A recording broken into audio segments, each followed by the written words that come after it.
$130 billion. That's what Nvidia made last year, selling something that started as a graphics card for video games.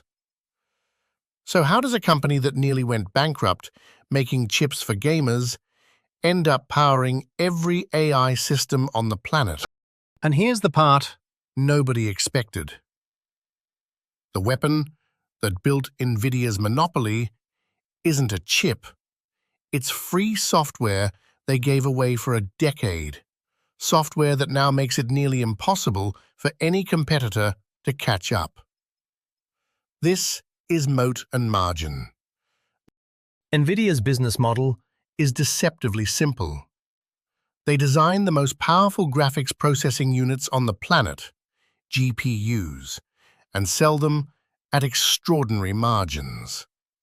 Their data center division alone generated over $1,200 billion last year. That's more than the entire annual revenue of Intel. But they don't manufacture A single chip themselves. Nvidia designs the architecture, then Taiwan's TSMC fabricates it. Nvidia keeps the blueprints, the software stack, and the margins. 73% gross margin last year. For context, Apple's is 46%. Nvidia makes more profit per dollar of revenue than almost any company in technology. Sounds like easy money. But here's what most people forget. In the early 2000s, Nvidia was a gaming company, and not a particularly stable one. They'd bet everything on a console chip for Microsoft's original Xbox, reportedly losing money on the deal. The gaming GPU market was brutal, cyclical, and AMD was catching up fast. Nvidia needed a second act. And the one they chose? Most of Wall Street thought it was insane. Jensen Huang, Nvidia's co-founder and CEO, had a conviction that GPUs could do more than render video games. The parallel processing architecture, thousands of small cores working simultaneously, was theoretically perfect for scientific computing, physics simulations, and eventually, machine learning.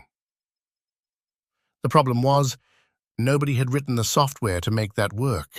So in 2006, Nvidia launched CUDA, Compute Unified Device Architecture, a free software platform that let developers program GPUs for general-purpose computing, not just graphics. They spent an estimated $500 million building it over the next decade. No direct revenue, no immediate payback, just a free toolkit handed to researchers and developers who might, someday, find a use for it. and this is where it gets really smart. Move 1. The developer lock-in.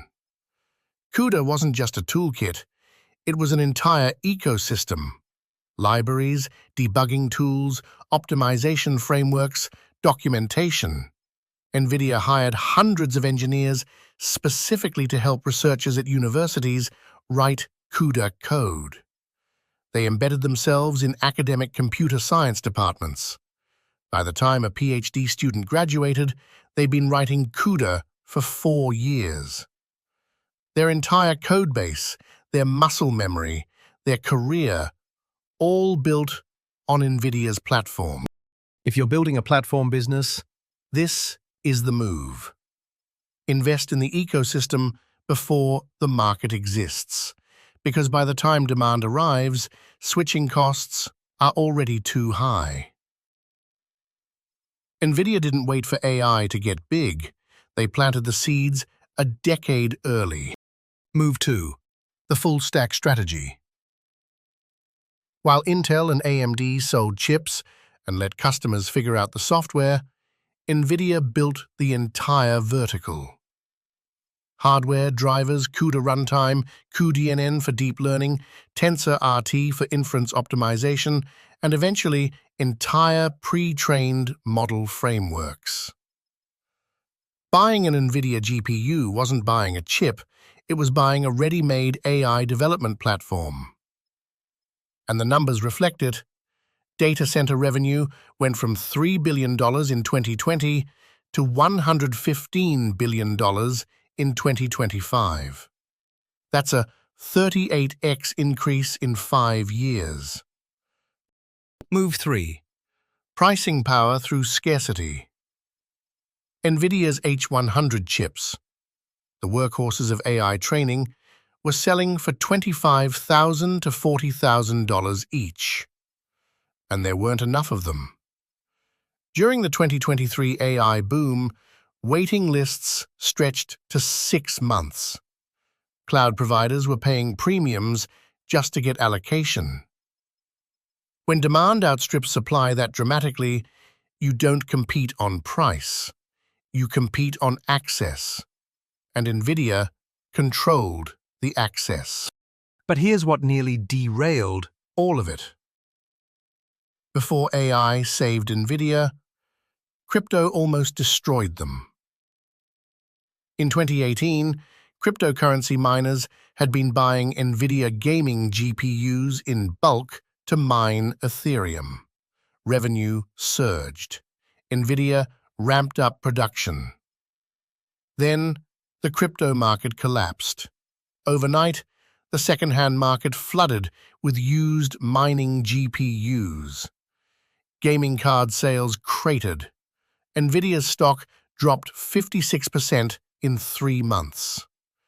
Analysts started writing obituaries. It happened Again, in 2022. Another crypto crash, another GPU glut. Revenue fell 21% year over year. Jensen Huang admitted publicly that Nvidia had misjudged the crypto cycle. The gaming division, once the company's entire identity, was suddenly a liability. If you're running a hardware business, this is the lesson: never let a speculative demand cycle set your production targets, because when the speculation ends, you're left holding the inventory. But the move that actually Saved Nvidia? That was already in motion. While the gaming division was bleeding, the data center division was quietly compounding. Researchers training early large language models, GPT-2, BERT, the predecessors to everything we use today, were all running on CUDA and Nvidia hardware. Not because Nvidia marketed to them, because there was literally nothing else that worked. The decade of free software investment was finally paying off. And then came the moment That changed the entire trajectory. Not just for Nvidia, for the entire technology industry. Move 4. The AI infrastructure land grab. When OpenAI launched ChatGPT in November 2022, it triggered the largest corporate spending surge in computing history. Microsoft, Google, Amazon, Meta, they all needed GPU clusters immediately, not in a year, now. And there was only one company with the hardware, the software stack, and the production capacity to deliver. Every single one of those companies was already locked into CUDA. But here's what makes this story more complicated Than a simple victory lap. Every major Nvidia customer is now actively trying to escape. Google built its own TPU chips. Amazon developed Trainium and Inferentia. Meta designed custom silicon. Microsoft is building Maya. Even OpenAI, Nvidia's most important demand driver, is reportedly designing its own AI chips. The entire industry looked at their Nvidia dependency and collectively decided, this is too dangerous. Google's TPUs have been in production since 2016. Amazon's chips are already powering parts of AWS. And yet, Nvidia's market share in AI training hasn't meaningfully declined. Estimates still put it above 80%. Why? Because CUDA isn't just software. It's 10 million developers. It's every machine learning textbook. It's every university course. It's every open source AI framework. Switching away from Nvidia means rewriting everything. And when the AI race is moving this fast, nobody can afford to stop and rewrite. Here's what changed everything. Jensen Huang recognized that the lock-in wouldn't last forever if Nvidia only sold chips. So he stopped selling chips.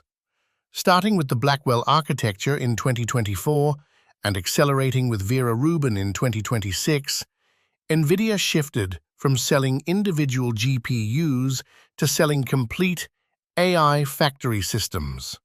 Networking, cooling, software orchestration, everything. The product isn't a chip anymore, it's a turnkey data center. And the margins on a complete system are even higher than the margins on a chip. Jensen Huang projected $1 trillion in cumulative AI chip sales in the coming years. And here's what I find most interesting. He might actually be underselling it. Because every time a customer considers switching to Google's TPUs or Amazon's custom chips, they have to ask themselves, can I afford to rebuild my entire software stack while my competitors are shipping products on CUDA right now? The answer so far has been no.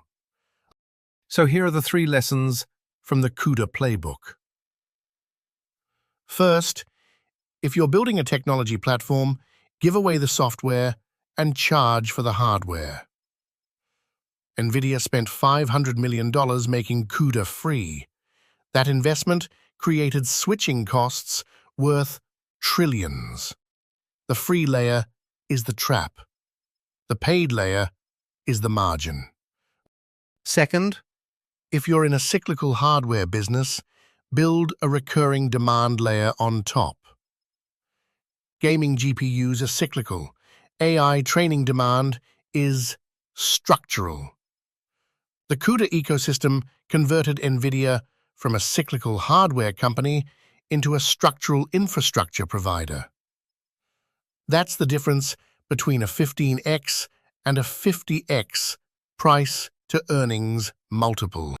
And third, if you're facing competition from your own customers, move up the stack.